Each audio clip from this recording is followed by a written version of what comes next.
ज़्यादा समझदार और ज़्यादा मूर्ख में कोई ज़्यादा फर्क नहीं होता, क्योंकि ज़्यादा समझदार इंसान भी किसी की बात नहीं सुनता और मूर्ख तो किसी की बात सुनता ही नहीं है। नमस्कार, सुस्वागतम, वेलकम, अभिनंदन। मैं हूं आपके साथ आपकी अपनी होसन दोस्त डॉक्टर वाई राखी। आपका स्वागत अभिनंदन करती हूं आपके, मेरे और माता रानी के इस खूबसूरत से प्यारे से यूट्यूब चैनल पर। जी हाँ, जस्ट बिलीव इन कर्मा।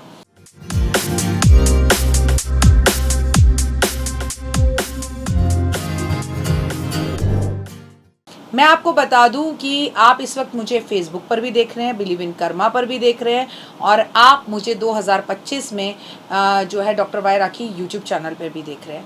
मैं आपसे बात कर रही हूँ भाद्रपद के महीने के आरंभ हो जाने पर भादों में क्या करें क्या ना करें। बड़ा ही खूबसूरत ये महीना है, और क्यों ना हो, श्री कृष्ण भगवान का जन्म इसी महीने में हुआ है। मैं आज आपको इस महीने से जुड़ी हर बात बताऊंगी, लेकिन आप इन बातों को पर कितना खरा उतरते हैं ये आप पर है। कोई इसे भादों का महीना कहता है, कोई इसे भाद्रपद का महीना कहता है। इसमें क्या करें क्या ना करें ये जानना ज़रूरी है। भादों के महीने में अच्छी सेहत पाने के लिए गुड़ का सेवन बिल्कुल भी ना करें, ये गलत है। साथ में इस महीने में दही नहीं खाना चाहिए। इसके अलावा बैंगन, मांस, मदिरा सेवन नहीं करना चाहिए। भाद्रपद के महीने में नारियल का तेल का इस्तेमाल खाने में नहीं करना चाहिए। धार्मिक मान्यताओं के अनुसार ऐसा करने से संतान की सुख में बाधाएं आती हैं। और ये मत भूलिए कि भादों का महीना जो है वो चतुर्मास का दूसरा महीना है। जो लोग संतान सुख की कामना करते हैं या नवविवाहित हैं, ऐसे समय में आपको कृष्ण की भक्ति बहुत ज़्यादा करनी चाहिए। भाद्रपद के महीने में मन में व्यक्ति के शुभ विचार रखने चाहिए। इस दौरान शादीशुदा जातकों को शारीरिक संबंध बनाने से बचना चाहिए। मन में पवित्र विचार लाने चाहिए, यानी कि आपको ब्रह्मचर्य का पालन करना चाहिए। इस पूरे महीने में व्यक्ति को बाल नाखून काटने से, खासकर रविवार, सोमवार, गुरुवार और मंगलवार बचना चाहिए। लेकिन मैं आपसे कहूँगी ऐसा बिल्कुल मत करिएगा। आपको अगर नेल्स बड़े हो रहे हैं तो काटना चाहिए। किसी को नेल लग जाए, उससे उसको ज़ख्म हो जाए। हर बंदे को शुगर है, फिर शुगर में जो ज़ख्म है वो जल्दी भरते नहीं हैं, तो मुसीबतें आती है। ठीक है, ये बातें लिखी गई हैं। मंगलवार वाले दिन मत काटिए, शनिवार वाले दिन मत काटिए, लेकिन बाकी गुरुवार वाले दिन मत काटिए। संडे, सोमवार अगर आपको बाल काटने हैं, अगर आपको नेल्स काटने हैं तो आप काटिए। ऐसा थोड़ी कि 4 महीने इंसान हाथ पैर बाल ही नहीं काटेगा। और अगर आप कॉर्पोरेट वर्ल्ड में काम करते हैं तो रोज़ शेव करनी होती है। देखिए, उस ज़माने में जब ये बातें लिखी गई थी तब ये पॉसिबल था, लेकिन कलयुग के हिसाब से हमें अपने विचारों को बदलना होगा। भगवान श्री कृष्ण की पूजा करनी चाहिए।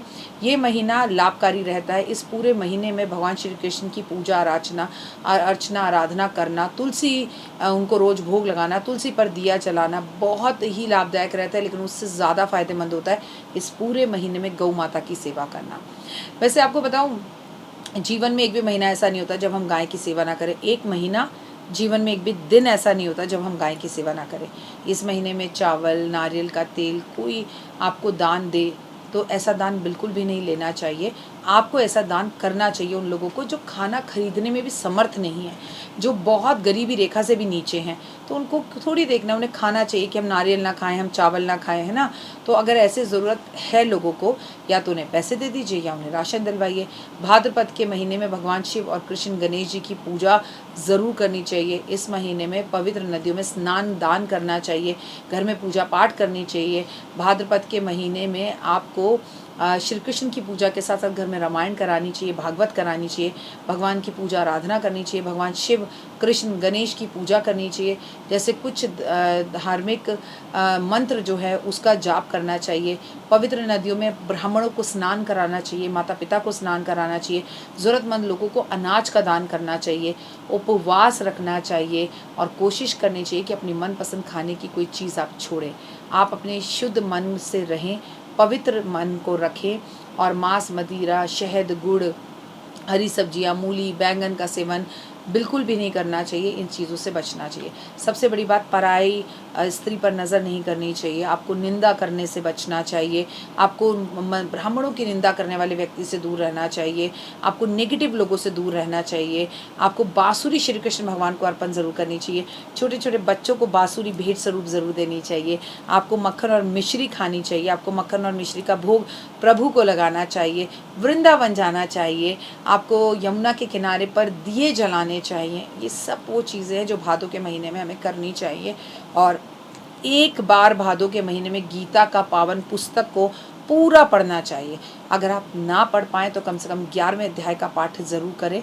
अगर हो सके तो गीता की पावन पुस्तक को एक पीले कपड़े में रखकर किसी भी कर्मकांडी अच्छे से पंडित को, ब्राह्मण को वो भेंट स्वरूप देकर आनी चाहिए कि पंडित जी ये आपको मेरी तरफ से गिफ्ट है। अगर आप गीता पढ़ ना सके तो सुनना ज़रूर चाहिए। आपको बड़े बुजुर्गों की सेवा करनी चाहिए। भादों के महीने में कबूतर को बाजरा, गाय को रोटी, कुत्ते को दूध, चींटियों को खाना देना चाहिए। भादों के महीने में मन लगाकर मंदिर में झाड़ू पोछा करना चाहिए। भादों के महीने में आपको एक मटका पानी भरकर उसमें कुछ फल जो कि सीज़न के फल है वो मंदिर में रख कर आना चाहिए। और भादों के महीने में महादेव पर आपको आम रस ज़रूर अर्पण करना चाहिए। बेलपत्र पर आपको श्री राम लिखकर महादेव के मंदिर में वो बेलपत्र चढ़ाकर आने चाहिए, कम से कम 108। और कमलगट्टे की माला आपको राधा और कृष्ण को अर्पण करनी ही चाहिए। माँ यशोदा की पूजा ज़रूर करनी चाहिए।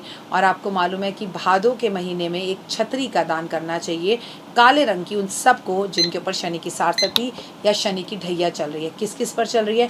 मेष राशि, कुंभ राशि, मीन राशि, आप पर शनि की सारसती चल रही है। वहीं पर अगर मैं बात करूं सिंह राशि और धनु राशि, आप पर ढैया चल रही है। फिलहाल दीजिए इजाज़त, अपना और अपनों का रखिए खास ख्याल। भगवान श्री कृष्ण की अति कृपा आप पर बनी रहे। जय श्री राधे, जय माता दी। जीवन में है समस्या, नहीं मिल रहा तकलीफों से छुटकारा, नहीं मिल रही मनचाही नौकरी, टूट गया है विश्वास, सांस से आपकी बिल्कुल नहीं बनती और खत्म हो गई है आस, भगवान से आपका विश्वास उठ चुका है। टैरो के 78 कार्ड खोलेंगे भविष्य का राज। सरकारी नौकरी से हैं आप कोसों दूर। कुंडली जगाएगी कुंडली जागरण, कुंडली बताएगी आपका भविष्य। ऊपर से ये जादुई हवाएं, ऊपरी हवाएं, जादू टोना तंत्र विद्याएं, पति पत्नी और वो करना होगा खुद पर विश्वास। दीजिए मुझे भी एक मौका, अपनी कुंडली दिखाइए, टैरो कराइए, लेकिन अपनी जिंदगी को जल्द बदलवाइए। मैं हूं डॉक्टर वाई राखी। आप मुझसे बात कीजिए, फ़ोन कीजिए, अपॉइंटमेंट लीजिए। आपकी ज़िंदगी के अंदर आएगा ज़बरदस्त बदलाव।